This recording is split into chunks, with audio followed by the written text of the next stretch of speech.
이 사도행전을 기록한 누가는 사도행전 마지막 절에 이런 부사를 기록을 합니다. 한번 읽어볼게요. 31절. 하나님의 나라를 전파하며 주 예수 그리스도에 관한 모든 것을 담대하게 거침없이 가르치더라. 이 31절에 담대하게 거침없이라는 이 부사가 기록되어 있는데요. 여러분, 거침이라는 단어는요, 행동이나 말 따위가 그 행동이나 말 따위를 할 때 중간에 걸리고 막히는 거를 거침이라는 단어를 씁니다. 근데 거침이 없다는 건 행동이나 말을 하는 데 있어서 중간에 걸리는 게 있다는 걸까요? 없다는 걸까요? 없다라는 뜻이겠죠. 그게 하나님의 백성들의 삶의 태도이고 자세이다라는 거예요. 저는 우리 세계교회 모든 성도님들이 담대하게 거침없이 걸어가는 여러분들 되길 소망합니다. 우리 옆에 계신 성도님들과 이렇게 인사해 보실까요? 담대하게 거침없이 걸어갑시다. 그런데 우리 인생을 보면 담대하게 거침없이가 아니라 참 거치는 게 많다라고 느껴집니다. 2024년에도 많은 실패들이 있기도 하고 좋지 못한 결과들이 우리 가운데 있기도 하고 때로는 나라의 상황이 참 어렵기도 합니다. 그런 모습들을 볼 때 그 실패의 모습들, 그 결과들을 볼 때 그로 인한 또 나의 감정들이 막 일어나게 되잖아요. 그럼 그 감정들로 인해서 우리가 어떤 일들을 해나갈 때 담대하게 거침없이라기보다는 뭔가 계속해서 거쳐지게 됩니다. 우리의 상황과 우리 실패한 그 모습들을 보면 때로는 이 사명을 감당하는데도 담대하게 거침없이가 아니라 거쳐지는 것이 많다라고 느껴집니다. 우리 세계교회 성도님들은 오늘 마지막 예배를 드리면서 하나님 앞에 나아가는데 거침없이가 아니라 거치는 것이 많다라고 느껴지지 않습니까? 하나님, 저 잊으셨어요? 하나님, 제가 뭐 잘못했어요? 왜 다 잘 사는 것 같은데 왜 나만 안 되는 것 같아요? 많은 것들이 하나님과의 관계에 있어서도 거치는 것들이 참 많죠. 그러니까 이 거침이 있다라 보니까 뭐 하기가 어려우냐면 담대하기도 어렵습니다. 왜냐하면 뭔가 말이나 행동을 해나가는데 중간에 확 막히는 것들이 있거든요. 나의 생각들, 나의 상황들, 나의 감정들, 지금 내 눈앞에 펼쳐진 그 상황들의 모습을 보면 거쳐지는 것들이 너무나도 많아서 막히는 게 참 많습니다. 근데 아이들이 그래도 참 편한 이유는, 아이들 앞에서 담대하게 우리가 거침없이 나가는 이유는 아이들은 외적인 것보다는 그래도 그 존재를 바라보기 때문인 것 같습니다. 그런데 어른들과의 관계 속에서는 우리가 담대하게 거침없이 나가기 어려운 게 안 보는 것 같지만 뭐 할까요? 다 보잖아요. 안 평가하는 것처럼 하지만 다 평가하고 있거든요. 그러니까 저 사람이 나를 어떻게 볼까? 저 사람이 지금 내 결과를 보고 어떻게 판단할까? 그런 생각들이 들 때 우리는 어떻죠? 거침없이가 아니라 거침이라는 단어가 우리 가운데 꽉 막히는 것처럼 느껴집니다. 어떤 사람은 그렇게 말할지도 몰라요. 저는 담대해요. 저는 거침이 없어요. 근데 이 담대하게 거침없이가 어디서 오는 그런 부사일 때가 많냐면 다른 사람과 비교를 하면서 난 그래도 쟤보단 낫지. 나는 저 사람보다는 그래도 교회에서 이런 일을 하고 있지. 이 담대하게 거침없이가 어떤 사람과의 비교에서 오는 그 담대하게 거침없이는 저는 사도행전 28장에서 누가가 기록한 담대하게 거침없이가 아니라 어찌 보면 우쭐대고 교만하게 아닐까. 왜냐하면 난 쟤보다 나으니까. 난 쟤보다는 이건 괜찮으니까. 이거는 담대하게 거침없이가 아니라 우쭐대고 교만하게라는 표현이 맞을 것 같습니다. 그런데 오늘 누가는 바울이 걸어가는 그 여정을 보면서 뭐라고 표현했냐면 담대하게, 한번 따라해볼게요. 담대하게 거침없이. 여러분, 우리가 어떻게 담대하게 거침없이 걸어갈 수 있을까요? 끝까지. 그러니까 첫 시작만 아니라 마지막까지, 오늘 사도행전 28장 31절 이 마지막까지 우리가 어떻게 담대하게 거침없이 갈 수 있을까요? 한번 사진을 넘기시면요, 이제 바울이 예루살렘에서 이제 가이사라로 가서 이제 그레데 섬을 가다가 여기서 뭐 만나냐면 유라굴로 광풍을 만났고, 유라굴로 광풍에서 멜리데 섬으로 가서 거기서 파선해서 이제 떠내려갔죠. 거기 멜리데 섬에서 이제 3개월 이제 지났습니다. 그리고 이제 멜리데 섬에서 드디어 오늘 이제 사도행전 28장에 어디까지 간 거냐면 로마까지 드디어 간 겁니다. 여러분, 고생하고 배 다 깨지고 죽을 뻔하고 마지막에 로마 갔습니다. 그럼 로마에서 무엇이 기다리고 있어야 될까요? 여러분들이 진짜 로마까지 하나님 가는 게 나의 사명의 목적지라고 했으니까 죽을 뻔한 그 각오를 겪어가면서 로마에 딱 가면 무엇이 기다리고 있어야 될까요? 무엇이 한번 기다리고 있는지 한번 볼까요? 28장 16절 읽어볼까요? 시작.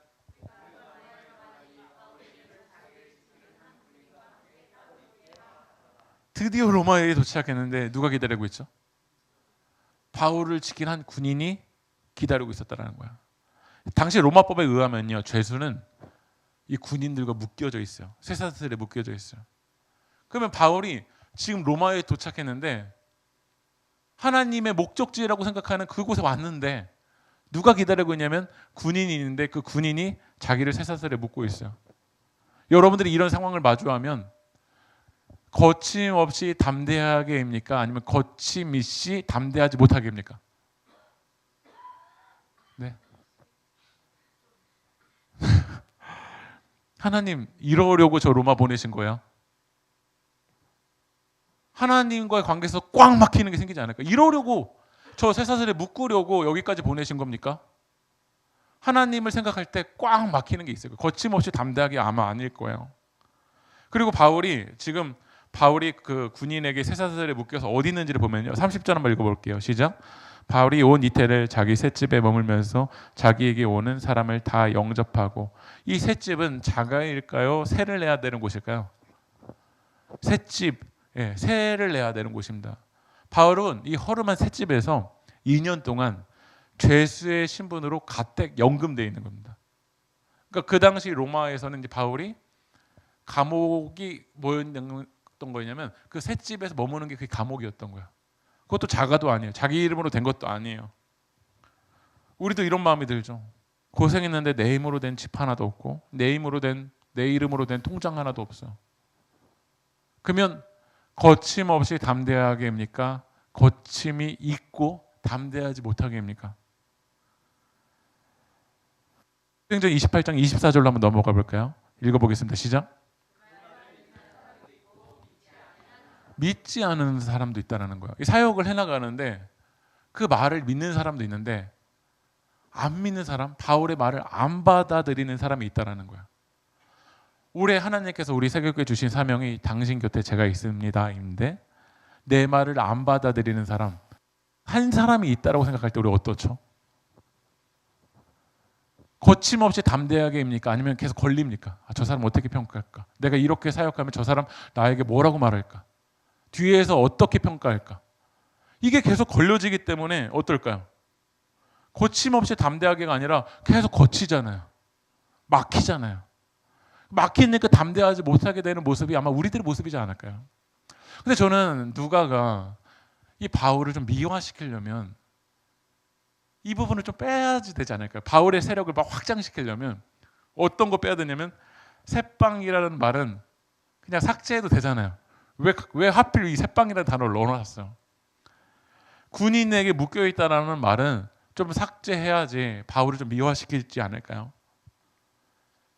믿지 아니하는 사람도 있어요. 제가 노란 글씨로 해놓은 거 이거 빼놓고 그 말을 믿는 사람도 있고라는 말만 딱 써놓으면 바울을 아주 미화시키기 딱 좋잖아요. 그렇다고 거짓말하는 것도 아니잖아요. 믿는 사람도 있고 믿지 아니하는 사람도 있었으니까요. 그런데 누가는 증언하는 사람이었거든요. 그 증인이 되어서 다 기록해놨거든요. 바울이 새방에 들어간 거, 감옥에 들어간 거, 군인에게 묶인 거, 믿지 아니하는 사람도 있었다라는 거 다 기록해놨어요. 근데 마지막을 뭐로 마무리하냐면 거침없이 담대하게라는 거예요.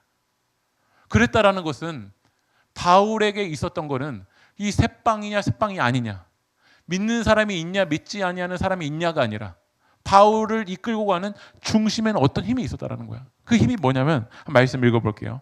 사도행전 1장 8절 한번 읽어볼까요? 시작.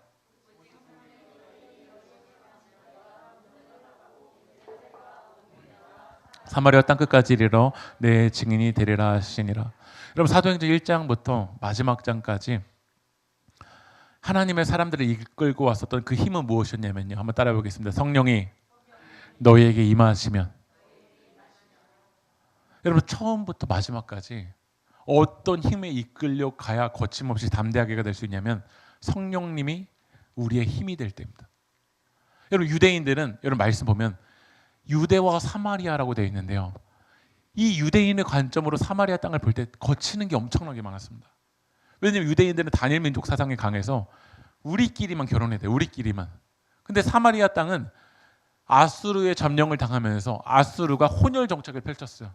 그러니까 이 유대인의 관점으로 보면 사마리아를 이렇게 봐도 거침이 있고 저렇게 봐도 거침이 있죠. 여러분에게도 사마리아 같은 사람들이 있잖아요. 이렇게 봐주려고 해도 어떻죠, 마음에? 좀 잘 봐주려고 해도 거침이 있고, 진짜 이렇게 양보하고 이렇게 봐주려고 해도 걸리는 그 사마리아가 다 우리들 가운데 있잖아요. 이 유대인의 관점으로 이렇게 보고 저렇게 봐도 이 유대인들은 사마리아 땅까지 갈 수가 없습니다. 근데 왜 제자들이 예루살렘을 뛰어넘어 유대로, 유대리에서 사마리아로, 사마리아에서 이 안디옥으로, 안디옥에서 1차, 2차, 3차, 4차 전도 여행에서 이 로마까지 갈 수 있었냐면 성령님이 그들을 이끌고 있었기 때문인 줄 믿습니다. 여러분의 지금 거치는 것이 있습니까? 여러분 기도하십시오. 성령님 나를 사로잡아 주십시오. 내 힘으로 걸어가는 것이 아니라 성령에 이끌려서 성령의 능력으로 이 사역을 감당할 수 있도록 기도해야 된다는 거야. 여러분 바울에게 믿는 사람도 있고 믿지 않는 사람도 있었어요. 여러분 사람인데 왜 안 걸릴까? 여러분 세계교회에서 반절이 아니라 한 명만 나를 싫어한다는 사람이 딱 한 명만 있다고 해보세요. 올 때마다 걸릴걸요? 여러분 어떤 공동체에서 많은 인원이 아니라 날 싫어하는 딱 한 명만 있다고 생각해도 갈 때마다 걸릴 거예요. 막힐 거예요. 그런데 바울이 이 28장 31절까지 거침없이 담대하게 갈 수 있었던 거 한번 읽어볼게요. 25절 26절 읽어볼까요? 시작. 흩어질 때 바울이 한 말로 이르되 성령이 선지자 이사야를 통하여 너희 조상들에게 말씀하신 것이 옳도다 일렀으되 이 백성에게 가서 말하기를 너희가 듣기는 들어도 도무지 깨닫지 못하여 보기는 보아도 도무지 알지 못하는도다. 성령님이 바울에게 알려주신 거예요. 너가 복음을 전해도 믿지 않느냐는 사람들이 있을 거다. 들어도 깨닫지 못하고 보아도 도무지 알지 못하는 사람이 있을 거라는 거야. 이 말씀이 어디에 있었죠? 이사야의 말씀을 바울에게 깨닫게 해주신 거야. 여러분 성령의 역사는 뭘까요? 기승 에코 같은 목소리가 이렇게 들려서 오늘 빨간색 입은 사람 남남을 조심해라 이런 말이 아니죠. 예. 여기 빨간색 입으신 분 아무도 없으시죠? 성령님의 역사는요 말씀이 깨달아지는 거예요. 말씀이 생각나는 거야. 예. 나 오늘 뭐 들었다. 거기 여러분 현혹되지 마십시오. 어디 뭐 봤다. 무슨 꿈 꿨다. 거기 현혹되지 마십시오. 올바른 성령의 역사는요 말씀이 깨달아지는 거야. 여러분 우리가 거칠 때 말씀이 안 깨달아지고 내 감정만, 내 생각만, 내 판단만 떠오르면 거칠어서 막혀서 감당할 수 없습니다. 그러나 막히는 순간에도 뛰어넘는 사람들을 보면요 그 순간에 하나님의 말씀이 떠오릅니다. 그래서 여러분들이 말씀을 기억하시고 말씀을 새기시고 말씀을 읽어야 성령님이 말씀을 깨닫게 해주시는데 말씀을 안 읽고 말씀을 안 새기면 떠오를 게 없어요. 다 떠오르는 게 뭐냐면 넷플릭스, 뭐 오징어 게임 이번에 2 시작했는데 뭐 재미가 없다더라 뭐 이런 것만 계속 떠오르겠죠. 그러나 우리 세계교회 성도님들 가운데 하나님의 말씀이 떠올라서 여러분들이 거침없이 담대하게 걸어가길 소망합니다. 우리가 이번 수요일 날 우리 성탄절 때 나눈 말씀인데요. 말씀 한번 읽어볼까요? 1장 마태복음 1장 20절 읽어보겠습니다. 시작. 현몽아 이르되 다윗의 자손 요셉아 내 아내 마리아 데려오기를 무서워하지 말라. 그에게 잉태된 자는 성령으로 된 것이라. 여러분 마리아를 요셉이 데려오려고 하는데 결혼하지도 않았는데 잠자리를 갖지도 않았는데 배가 불러왔습니다. 이 일을 생각하니까 데려올 수 있나요 없나요? 거침없이 담대하게입니까? 지금 이 20절을 보면 요셉은 막히나요? 아무리 생각해도 내 관점으로 이 마리아를 좋게 생각하려고 이렇게 보고 저렇게 봐도 무서운 거야.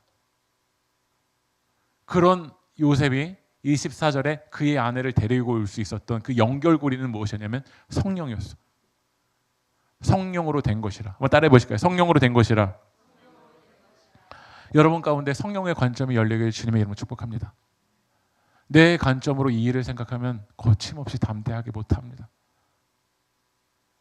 지금 내 상황과 그 결과를 내 관점으로 이 일을 계속해서 묵상하면 묵상할수록 우리는 무섭고 거침없이가 아니라 막힙니다. 그러나 그런 두려워하는 무서워하는 요셉에게 성령님이 역사하신 거야. 성령으로 된 것이라. 그러니까 요셉이 내 판단이 뭔가 바뀌어서가 아니라 성령님이 그의 눈을 열어주시니까 그의 안에 마리아를 데려오게 되잖아요. 이게 바로 성령의 역사인 거야. 유대인들이 사마리아로 가게 되는 거 성령의 역사니까 가는 거야. 그러니까 우리 내년에도 우리는 걸어가야 됩니다. 내 힘으로 걸어가는 게 아니라 성령의 역사로 걸어가길 주님의 이름으로 축복합니다. 사도행전 28장 31절 한번 읽어보겠습니다. 시작.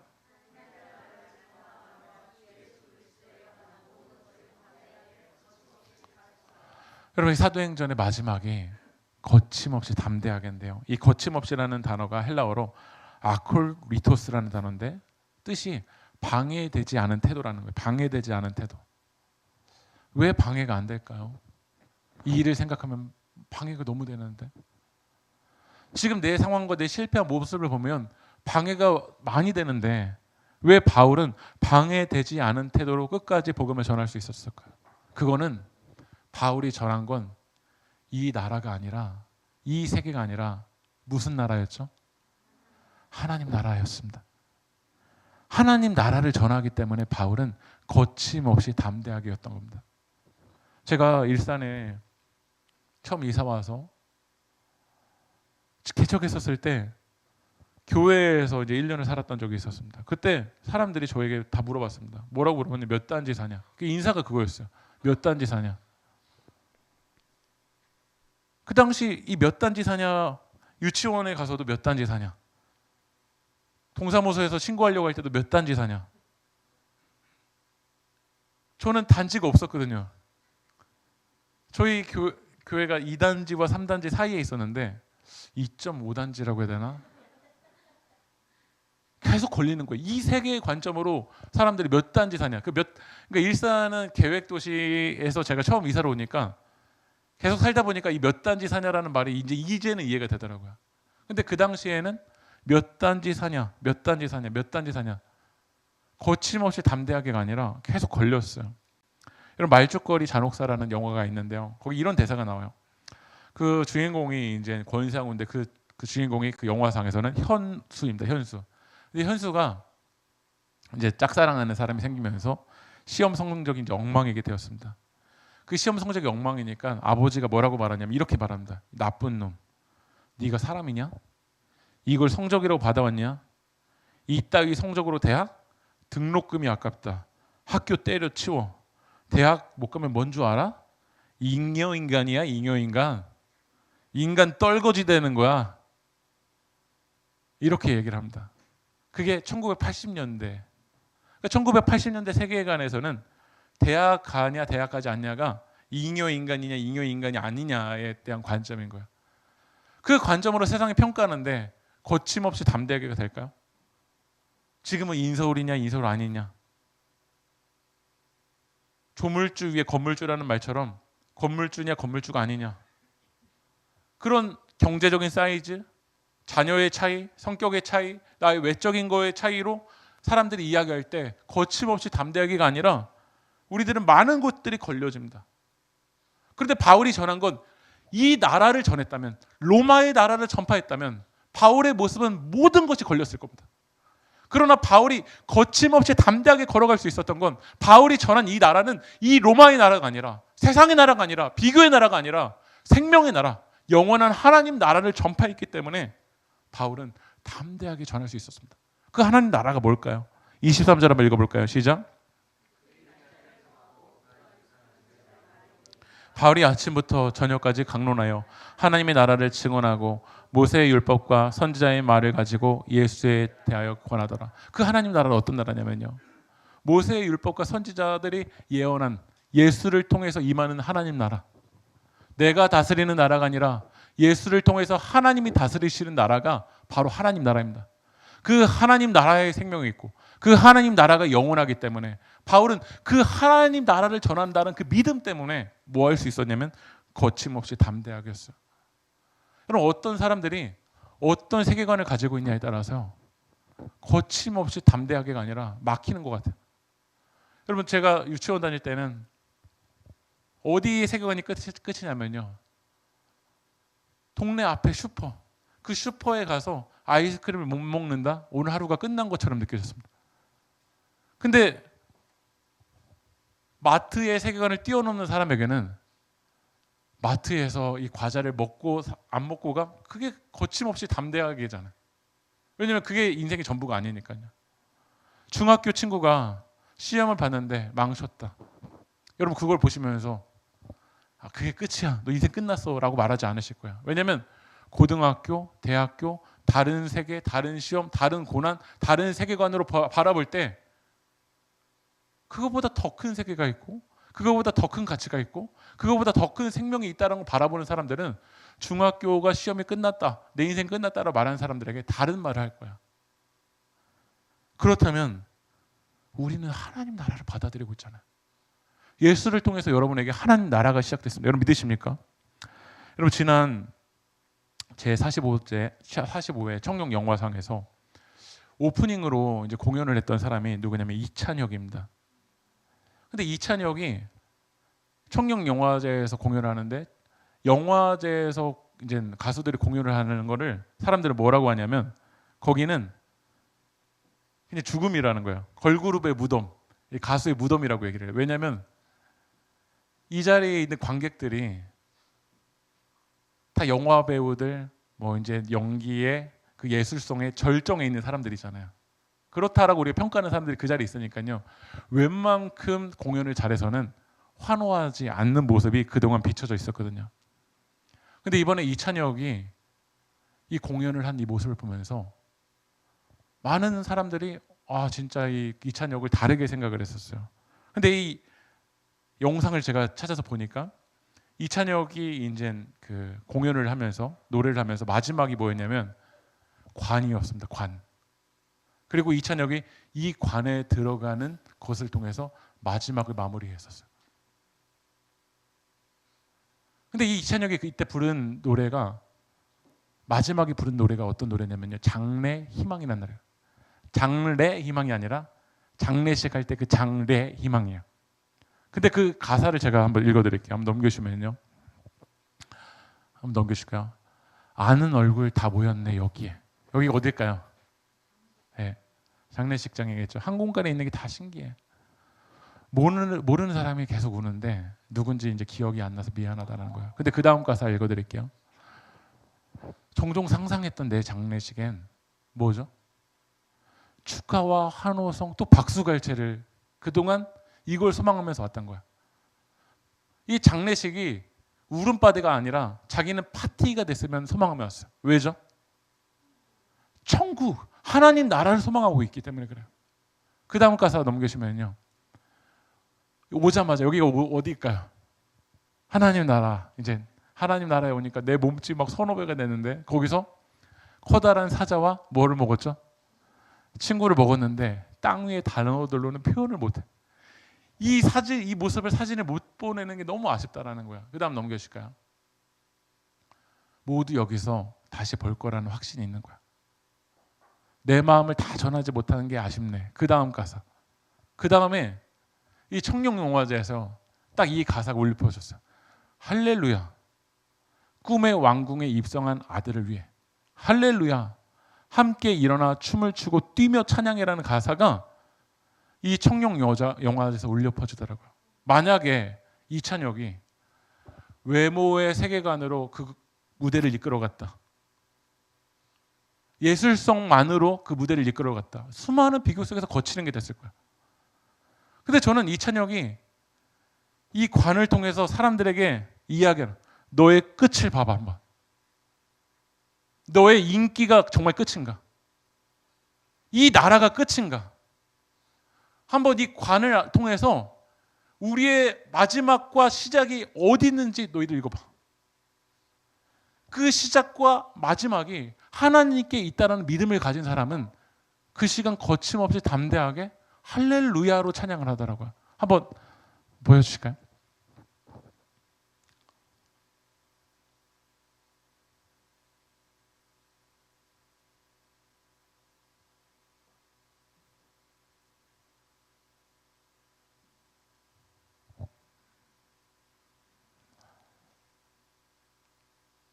네, 될까요? 네, 안 된다 그럽니다. 이따가 밥 먹으실 때 유튜브로 이렇게 찾아보셔도 괜찮겠죠? 저는 하나님을 믿는 사람은 다른 끝을 이야기하는 사람이라고 생각합니다. 죽음 앞에서는 무엇이 영원할까요? 여러분, 끝에 대해서 다른 관점이 열린 사람이요, 거침없이 담대하게 나아가는 겁니다. 이 외적인 소유가 없다라는 것을 끝으로 생각하는 사람과 그 소유가 없어도 나에겐 영원한 하나님 나라가 있다라고 믿는 사람이 정말 담대하게 거침없이 나아갈 수 있는 겁니다. 여러분, 이사야 11장 8절 10절 한번 읽어볼까요? 같이 읽어보겠습니다. 시작. 젖먹는 아이가 독사의 구멍에서 장난하며 젖된 어린아이가 독사의 굴에 손을 넣을 것이라. 내 거룩한 산 모든 곳에서 해됨도 없고 상함도 없을 것이니 이는 물이 바다를 덮은 같이 여호와를 아는 지식이 세상에 충만할 것임이니라.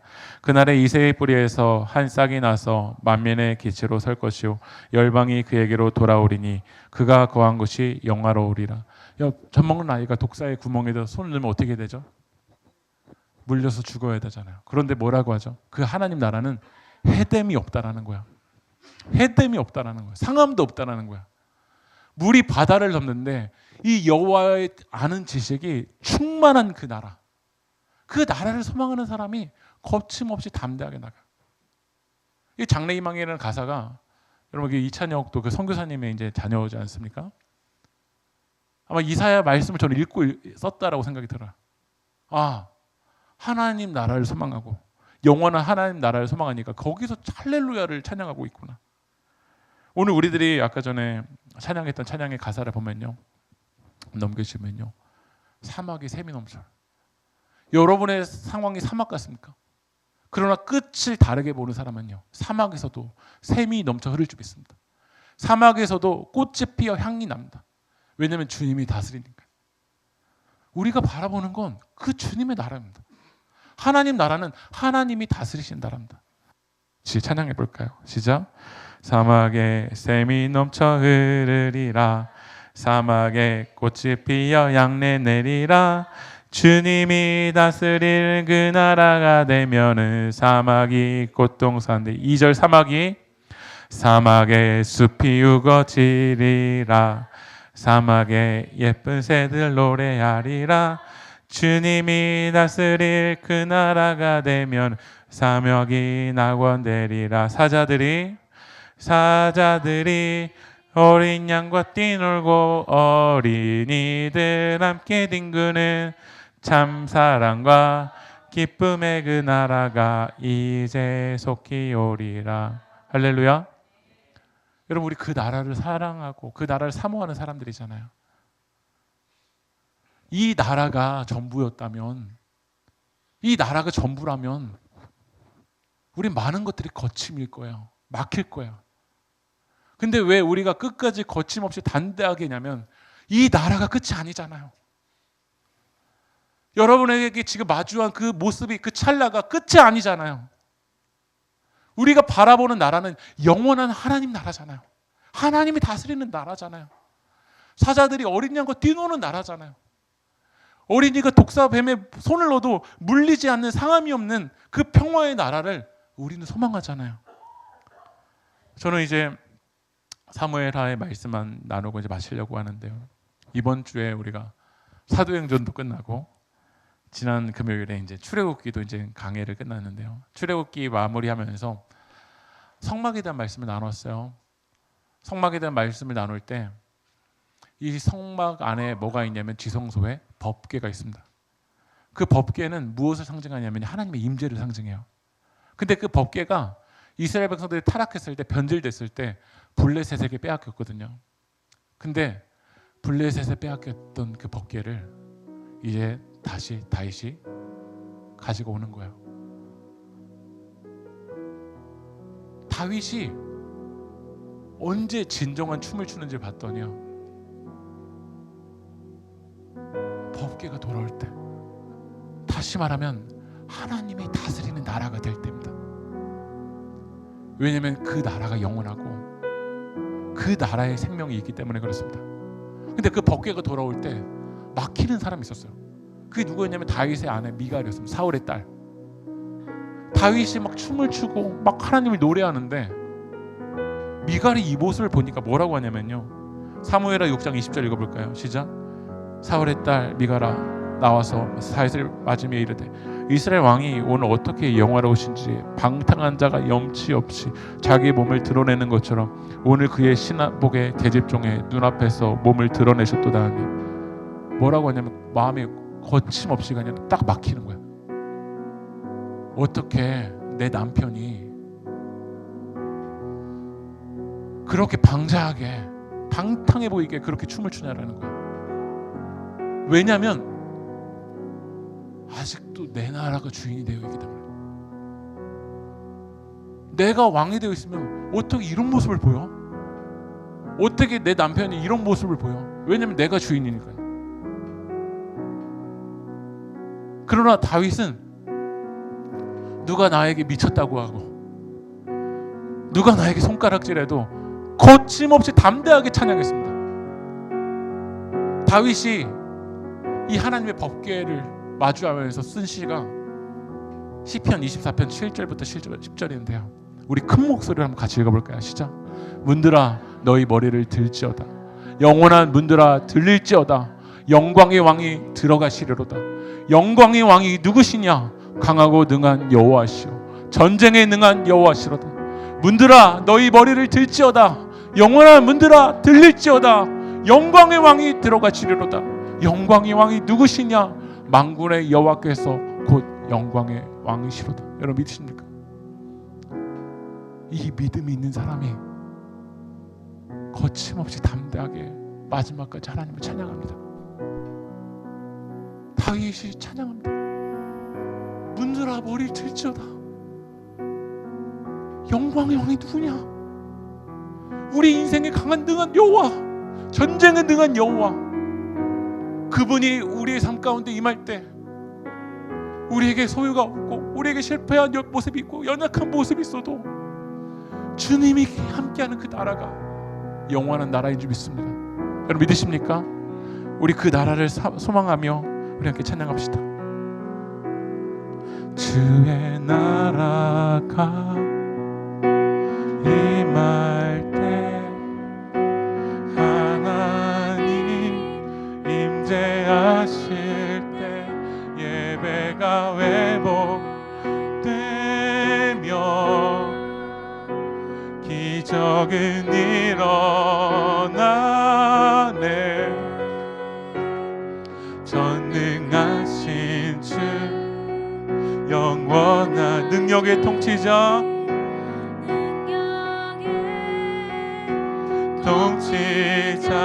자유가 선포되어 주 백성 돌아오네. 하나님 나라 임하소서. 영광과 존귀 능력과 위엄 놀라운 사랑의 기적의 하나님 지금 이곳에 하나님 나라 임하소서. 하나님 나라 임하소서. 영광과 존귀 능력과 위엄 놀라운 사랑의 기적의 하나님 지금 이곳에 어서 주롭고 위대하심을 주롭고 위대하심을 크게 외쳐 선포하네. 만왕의 왕 주 하나님 지금 어서 주롭고 위대하심을 주롭고 위대하심을 크게 외쳐 선포하네. 만왕의 왕 주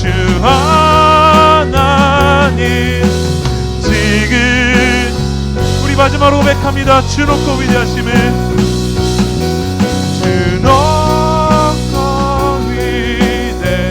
위대하심을 크게 외쳐 선포하네. 만왕의 왕 주 하나님 지금 오소서. 우리 시작 기도합시다. 바울이 마지막까지 거침없이 담대하게 주님의 나라를 선포할 수 있었던 것, 바울이 전했던 게 이 세상의 나라가 아니었기 때문에 그렇습니다. 바울이 거침없이 담대하게 전할 수 있었던 건 하나님 나라였습니다. 문들아 너희 머리를 들지어다, 영원한 문들아 들릴지어다, 영광의 왕이 들어가시리로다. 영광의 왕이 누구시냐? 강하고 능한 여호와시오, 전쟁에 능한 여호와시로다. 영광의 왕이 누구시냐? 만군의 여호와께서 곧 영광의 왕이시로다. 여러분 믿으십니까? 하나님이 우리의 영원한 왕이십니다. 그 하나님 나라를 믿고 하나님 나라를 소망하고 지금 이 순간이 끝이 아니라 영원한 하나님 나라, 하나님이 그 통치하시는 그 나라를 바라보는 사람이 다시 일어나 거침없이 담대하게 이 믿음의 길을 걸어갈 수 있을지 믿습니다. 우리 시작 우리 기도합시다. 주님, 우리 눈을 들어서 하나님 나라를 바라볼 수 있게 해달라고, 하나님의 임재 앞에서 춤을 추는 다윗과 같은 믿음을 허락하여 달라고 우리 시작 주님의 이름으로 부르고 동선을 기도하겠습니다. 주여, 하나님 우리 눈을 들어 주님을 바라보기 원합니다. 아버지 하나님, 이 세상에 깨어진 나라 속에서 하나님 우리의 막히는 것들이 너무나도 많습니다. 이 깨어진 이 세상의 관점으로 나를 바라볼 때 수많은 것들이 막혀있는 것처럼 느껴집니다. 그러나 주님, 우리의 상황과 우리의 삶과 이 세상의 모든 것이 하나님의 주권에 달려있는 줄 믿습니다. 아버지 하나님, 문들아 너희 머리를 들지어다, 영원한 문들아 들릴지어다, 영광의 왕이 들어가시리로다. 오늘 이 시간 이 말씀을 우리 마음에 새기고 다시 한번 그 하나님 나라를 바라보기 원합니다. 그 하나님 나라가 임할 때 우리 예배가 회복되고 기적의 역사가 일어날 수 있습니다.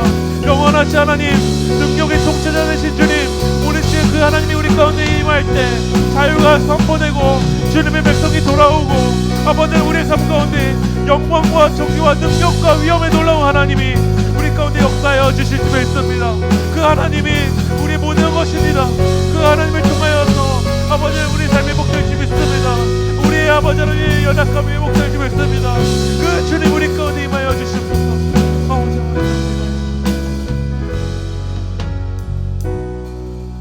하나님, 우리가 2024년을 살아가는 것도 온 인류가 예수 그리스도를 통해서 예수 이전과 예수 이후의 인생을 살아가기 때문인 줄 믿습니다.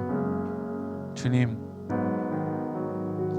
지금 나의 상황이 전부가 아님을 고백합니다. 우리가 바라보는 건 영원한 하나님 나라인 줄 믿습니다. 그 영원한 하나님 나라의 관점으로 다시 나의 상황을 바라볼 때 다시 용기를 주시고 다시 힘을 주시고 다시 능력을 주시고 다시 회복하여 주셔서 다시 일어나 거침없이 담대하게 끝까지 우리 세계교회 믿음의 길 걸어가는 교회 될 수 있도록 주님 인도하여 주시옵소서. 이 거침없이 담대하게 역사가 우리 세계교회 모든 성도님들의 삶 가운데 이루어질 수 있도록 주님 인도하여 주시옵소서. 이루고 역사하실 주님 찬양하며 이 모든 말씀 살아계신 예수 그리스도의 이름으로 기도합니다.